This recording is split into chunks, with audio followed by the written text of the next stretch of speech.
the runners. Away Gold Fisher. Fast to begin, followed now by Mahilig. Awat na boy in between horses, Spiteful Love.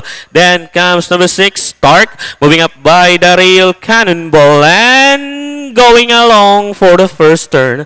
We've got number 3, Gold Fisher, the leader by about 2 lengths. Awat na boy now to take second. Then comes Fightful Love. Take Advantage comes next. Mahilig Isaria outside. Then comes Stark. Cannonball comes next. Archer Queen and Minotaur still racing in last. Going back to the leader. It's still Gold Fisher by about a length and a half. Awat na boy in second. Then comes Take Advantage. Running area outside is number 2A, and that is Fightful Love.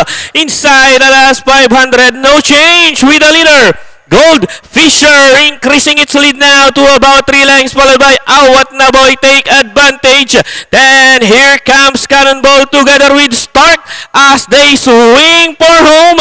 Gold Fisher by about 4 lengths now. Down to the finish, it's still Gold Fisher by some 6 lengths now. Cannonball to take second, running by the rail, Take Advantage.